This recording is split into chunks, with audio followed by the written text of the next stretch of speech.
Hello and welcome to this episode of Will Weekly. We have two special guests on the show that are big boxing fans. This is a boxing special edition of Will Weekly. We have on the show Joffrey Guerrero, founder of the Contra film series, and my cousin Eddie Castro, also newspaper sports reporter. Guys, welcome on the show. Thank you for having us. Thank you. It's an honor to be here. Will Weekly. Thank you. Yes, and I have both of you guys on the show because I know they are big boxing fans. There was a big fight recently. Cuzzo, can you tell us what the fight was again? It was a heavyweight bout between Vladimir Klitschko and Anthony Joshua. All right, you both watched some of the highlights and stuff. You saw the outcome. Yeah. I caught the middle of the fight, and it was one of the best fights. One of the best fights you've seen, heavyweight Joffrey? fights in the past 10 years. Easily one of the best fights. One of the best Were you heavyweight surprised to see Vladimir Klitschko go down like that? I was shocked. Vladimir Klitschko never goes down. He got knocked down, got back up quickly, and then it was just a war. The rest of the fight. Yeah, well, prior to his loss to Tyson Fury, he hasn't lost a bout in about 11 years. So to see him down in the cameras is something very unusual. Right. So do you think this new guy is the next star in the heavyweight division? He could very well be. And he answered a lot of doors with his performance yesterday. So we could be looking at the face of the heavyweight division in Anthony Joshua. Okay. With this fight, do you think the heavyweight division could be back to what it used to be? Because nobody really talks about heavyweights anymore, right? It's all about the middleweights, the cruiserweights. Do you think this fight alone or these two going at it could bring the heavyweight division back? I think it's a turning point for the heavyweight division. I think Josh was a new face of the heavyweight division, and I'm just curious to see how far he goes. You know, he's 19-0. He's undefeated. He's undefeated. He's like 18-0 or something. And I think he had 19 knockouts. Yeah, 19 knockouts. He's the truth. He's the real deal. Real deal. I mean, before this, I'll be honest, I really didn't know too much about this guy, but just looking at him, the way he beat Klitschko, knocked him out.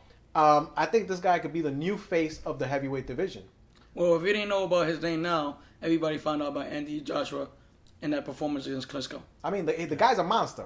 He's big time. Yeah, big time, like a truck. Big time boxer, physical specimen, like you said. Physical specimen.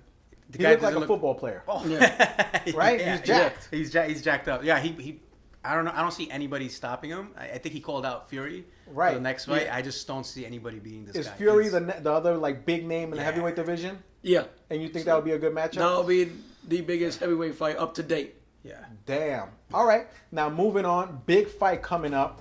What's the other fight? The big fight that's coming up right now? We got a bout between Julio Cesar Chavez Jr. against Saul Canelo Álvarez. Who do you guys have in this fight? What do you think is going to happen? Canelo without a doubt. Canelo without a doubt? I don't think Chavez Jr. He's not his dad. His dad was a real fighter. Right. You know, I agree he's with not that. the same. Yeah, I definitely agree with his statement. He's nowhere close to his dad, but I think he is going to take people on notice based on his performance. But I got Canelo all the way in this fight. Canelo all the way. Yes. So, but you think hands down Chavez has? I think he's going to make it close. I think he's going to make it close.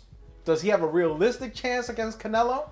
No, he has a dream of a chance. A dream of a chance. I have to second that. It's a dream of a chance. He might put up a fight. Yeah, because he he comes from that family of fighters, you know, and I think it's gonna be boiling up in not only that, this is big for the country of Mexico. That's true. Being both Cinco de Mexican. Mayo.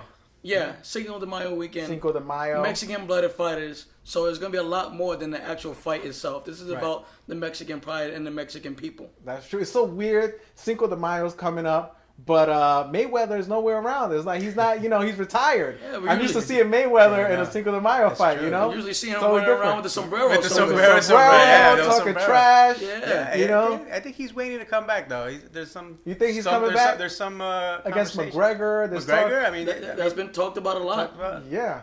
Okay, so whoever wins from this fight, you think is going to fight Triple G? Oh yeah. It's been reported that Triple G would take on the winner between the bout between Cesar Chavez Jr. and Alvarez. Yeah. Okay. Triple G usually fights 4 times a year. 4 times a year. He skipped the fight, his next fight, to wait for this fight. That's been the rumor. He's been waiting to see who wins this fight because I think he wants to fight. You know, we all know Canelo's going to win. He wants to fight Canelo. So it's going to be Canelo, Triple G in the 4, and that's what he's doing. If those two go at it, Canelo, Triple G, would that be the biggest fight like that recently, of the year, of the last 2 years? And who do you think would win? That's a good question. Yeah, I think this will be the biggest fight since Oscar De La Hoya and Felix Trinidad. Wow. This is going to be, No, and that was a blockbuster fight. Yeah. This fight was supposed to happen a couple of years ago. Contractual issues was the reason why it hasn't happened. But the fact that we're in a predicament where it can happen, should Alvarez beat Chavez, we're looking at probably the biggest fight we'll probably see in a very long time. But it's hard. I mean, Triple G is like the Ivan Drago of the boxing division. He just breaks everything he touches. Well, this is what I think. Canelo's scared of Triple G. I really think Canelo's scared. Yeah, I think he's scared. That's why he's been avoiding him up till now. Did you see the fight Triple G with what's his name? The guy from Brooklyn, the last fight, he beat him. I was at the fight. I forgot the other guy's name. Right. But the other guy actually showed fight, though, right? That was a really close fight. But it shows that Triple G is vulnerable, and Canelo sees that now. And I think the fight could be made. Just you think Triple G is becoming vulnerable because he's getting up there in age? He's not that young. No, he's not. He's 30, it could be 33 years old. 33? Yeah, that's not that old. No, I think he's like 34. Yeah, I think he's 33, 34. Yeah. But I think a lot of boxers within his age learn how to be conservative within the course of their boxing career.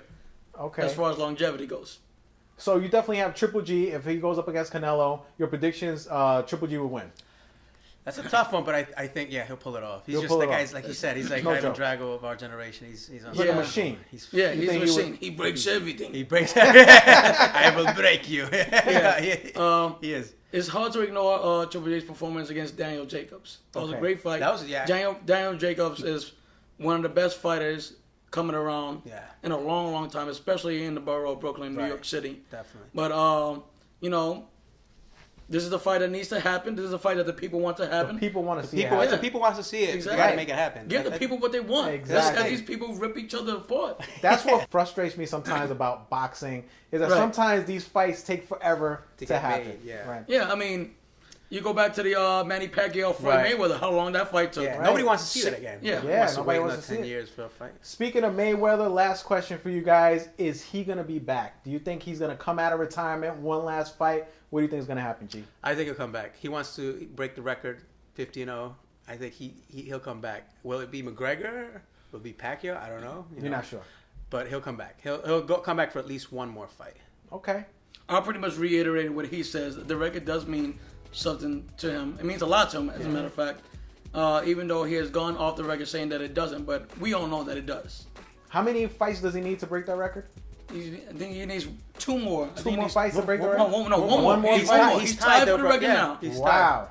He would be stupid not to. How do you not want to be in the record books? 50 exactly. Come on. He's all about being the best. Yeah. And to break that record, I think he would, put him in that category. Yeah, and I think if he does, I mean, he already filed for retirement, to come out of retirement.